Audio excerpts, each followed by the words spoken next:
Esse é uma cápsula e nós vamos falar agora sobre a troca de comando no STF, né? Na sexta-feira, o Barroso deixou a liderança do STF, a presidência do STF, e agora, na segunda-feira, vai ter a festa de posse do Fachin, tá?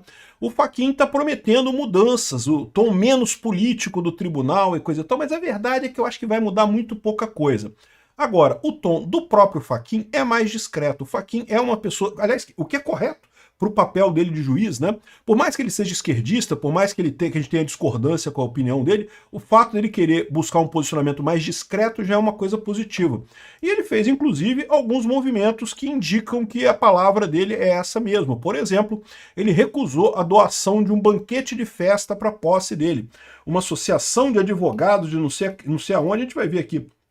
Eles ofereceram para fazer um grande buffet de posse com, né, bebidas e coisa e tal. Ele falou que não, que vai ser só institucional, água e café que vai ter na posse dele lá no STF. Isso é uma coisa positiva, né?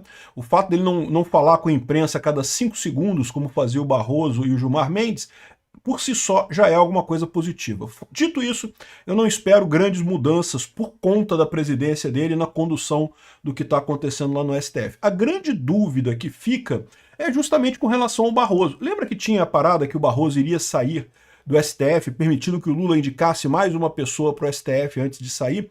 Pois é, o Barroso disse que sair do Supremo é uma possibilidade, mas não é uma certeza.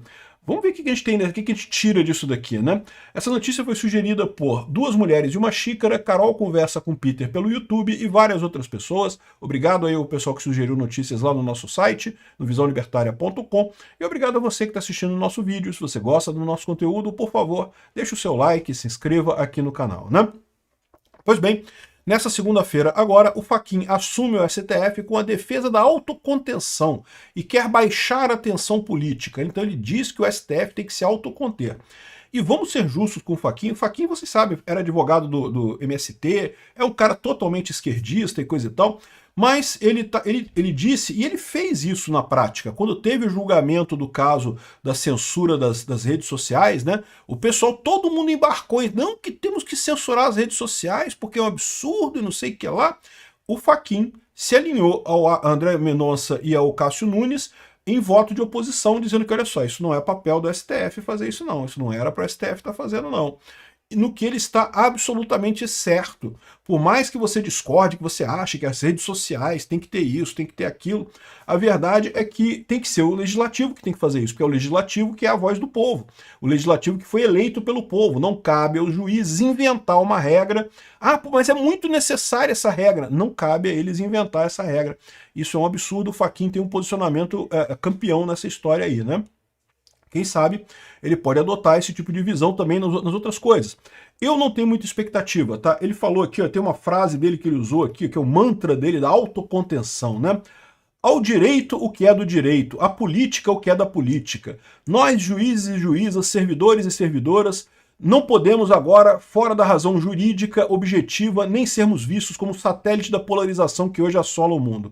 E isso daqui é uma coisa que, beleza, muito bonito. Adoraria que ele realmente tomasse decisões nesse sentido, né? Então, pô, tem que alinhar com o Fux lá, pô, não tem prova nenhuma da condenação do Bolsonaro, mas vocês sabem que tipicamente esse tipo de declaração é assim, ah, não, mas o caso do Bolsonaro é porque foi golpe, então tem que condenar mesmo, não sei o que lá e coisa e tal. Entenderam, né? Não que a gente não vai fazer política, isso não é política, porque tá fora da política. O golpe tá fora, não pode. Como o Bolsonaro fez um golpe que não tá aprovado em lugar nenhum, que não tem nenhuma indicação de que ele tenha realmente executado golpe algum, ou seja, uma coisa que caçaram coisas para ver ali, não, documento no celular de fulano fazendo não sei o que lá. Enfim, é um negócio absurdo essa condenação do Bolsonaro, mas, de novo, não esperem que esse dizer dele aqui, que ao direito que é do direito, à política que é da política, é que isso se reflita em alguma mudança de posicionamento. Tem outro aspecto também, que é o fato de que o presidente do STF, na verdade, não manda nos outros ministros, tá? O presidente do STF, ele preside o STF apenas do ponto de vista administrativo, né? Isso quer dizer que ele não tem nenhum poder? Não, ele tem poder, porque é ele que determina as agendas, ele que marca as pautas, ele que bota o que vai ser votado. Quando há alguma discordância sobre o que votar e não sei o que lá, é o presidente que dirime isso, né? Então, assim, ele tem algum poder sobre os outros ministros, mas não é esse poder muito grande, ou seja, não se espera que vá mudar nada, por exemplo, no caso do inquérito do golpe, vai continuar o Alexandre de Moraes mandando em tudo. Até porque, segundo a Bela Megali, né, aqui, ó, banho de água fria nos bolsonaristas, Fachin assume o STF, mas sinaliza Moraes na interlocução política. Aliás, essa manchete por si só é um absurdo, né? Que diabo é o Alexandre Moraes na interlocução política, né? Aqui, ó, na posse do ministro Fachin, que deve ser na segunda-feira, traz um banho de água fria para os bolsonaristas. Queria entender isso. Ela está assumindo que nós bolsonaristas esperávamos uma coisa muito melhor. Não, eu já falei, não espero mudança nenhuma. O que eu esperava, eu já falei isso em outros vídeos também, o melhor que a gente pode esperar é pelo menos uma contenção, pelo menos não ser esse show de merda que era o Barroso falando, nós derrotamos o bolsonarismo a cada 5 minutos para uma rede de televisão, né? Parlamentares da direita se mobilizaram para se aproximar do Fachin e tentaram uma interlocução com a presidência do tribunal e receberam a sinalização de que o diálogo será encabeçado por Alexandre de Moraes. O magistrado assume o posto de vice-presidente do STF também na segunda-feira, né? Isso é um padrão lá do STF, ou seja, todo mundo já sabia disso, que ele seria o vice-presidente, porque o Fachin era o vice-presidente do Barroso, ele assume agora. O Alexandre de Moraes é o vice-presidente do Fachin e vai assumir em 2027, né? Sim, em 2027 o Alexandre de Moraes será o presidente do STF, se a gente não conseguir fazer um impeachment contra ele, né? Então, assim, em termos de melhorar coisas, melhorar alguma coisa em si, eu não acredito que vai melhorar nada, né? Mas, pelo menos, a contenção dele, o fato de ser um cara mais focado em não querer ser tão expansivo, não ter tanta ambição política, isso não deixa de ser uma coisa positiva, né? A Folha de São Paulo fala aqui, ó, sobre Fachin, o Supremo precisa buscar autocontenção. Isso aqui é uma ilusão. O Supremo nunca vai buscar autocontenção enquanto não houver alguma chibata do Senado. É o que eu falo para vocês. Autocontenção é difícil mesmo quando a pessoa quer. A verdade é que lá no STF tem um monte de gente que nem querer quer. Então não vai ter autocontenção nenhuma do STF, vão continuar exagerando as coisas dele, né? Quando você quer se autoconter já é difícil. Imagina o Alexandre de Moraes, o Gilmar Mendes e o Barroso, que adoram um holofote, adoram uma entrevista com jornal e revista. Eles não vão se conter em momento algum, né? Mas vamos ver o que vai acontecer daqui para frente. Esse tipo de coisa só quando realmente a gente vê o cara fazendo para a gente ver o posicionamento dele, né? Agora, a outra grande dúvida que surgiu nessa história é a questão da saída do Barroso do STF.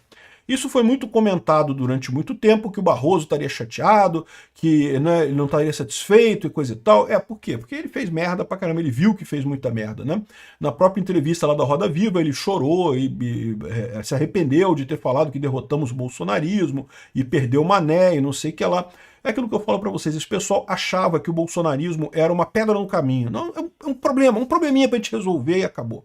E eles estão vendo agora que não é, que o bolsonarismo vai continuar por muito tempo, não vai ter pedra no caminho, não vai parar. Né?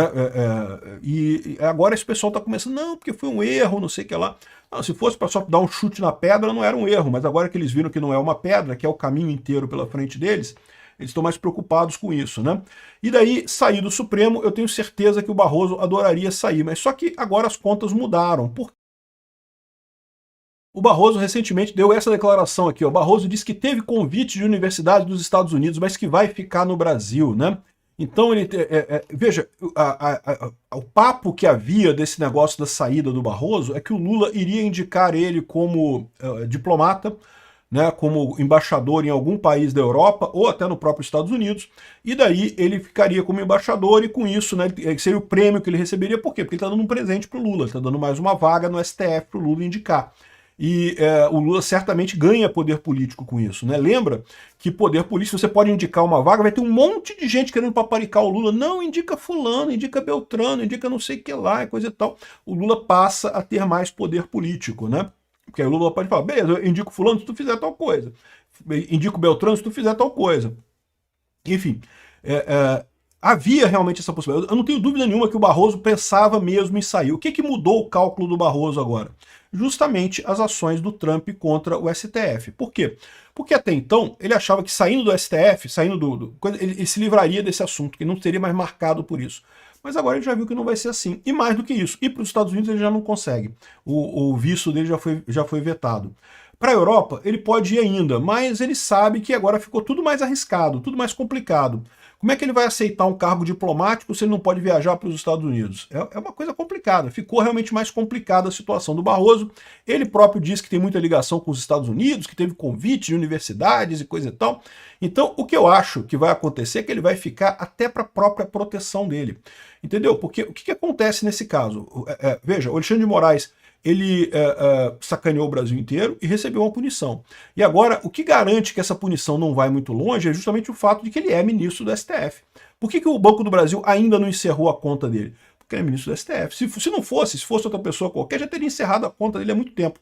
E aí o Barroso pensa a mesma coisa. Ih, rapaz, se eu sair agora do STF e vier uma Magnitsky para cima de mim, o Banco do Brasil não vai nem pensar duas vezes de cortar minha conta corrente, porque pô, agora eu não sou mais nada, não tenho mais poder de nada. Então, entendeu? Essa é a conta. Eu não descarto que o Barroso queria mesmo sair do STF. Eu acho que agora ele não sai, não. Pode ser que eu esteja enganado, pode ser que ele realmente saia, né? Mas em um determinado momento o pessoal estava falando já como certo dele sair. E agora ele está dizendo que não é uma certeza. Realmente eu acho que, aqui, farei uma reflexão profunda sobre antecipar a saída do STF. Mas não disse que vai sair. E também eu digo outra coisa. Se ele for sair, ele vai querer sair agora, nos próximos dias. Se ele deixar isso para o ano que vem, duvido que ele saia ano que vem por um motivo muito simples. Se ele sair ano que vem, o Lula perde tempo para indicar uma pessoa. É verdade que tanto o Senado, né, o Senado quer muito aprovar isso daqui, por quê? Porque o senador quer marcar que ele que aprovou aquele ministro do STF, né, que ele pode cobrar a favor do ministro depois, né? Mas a verdade é a seguinte, vai ter uma pressão muito grande para as eleições já começam. Ano que vem, chegou em julho, meu amigo, acabou o Brasil, ninguém mais fala nada no Brasil que não seja eleição, né? Então, se ele deixar para sair muito em cima da hora, o que vai acontecer? Há o risco do Congresso, do Senado, não aprovar a indicação do Lula para a vaga dele, e com isso a vaga ficar para o próximo presidente. Não sei, existe essa chance. Pode ser até que a oposição se una para bloquear a pessoa que foi indicada pelo Lula para não passar, né? Vamos ver o que vai acontecer. Eu já falei para vocês que a saída dele não é trágica para a direita, porque o Barroso tá para sair em 2033. Então o próximo presidente não vai afetar, vai continuar tendo 3 cadeiras para trocar, né? Mas é lógico, o Barroso hoje, ele é até pró-Lula, mas não é tão pró-Lula. Agora, ele é muito pró-mercado. Isso é o problema. Aliás, isso é um problema também para o Fachin, tá? O Fachin, a gente tem falado muito sobre a questão do Bolsonaro e coisa e tal, isso não muda nada.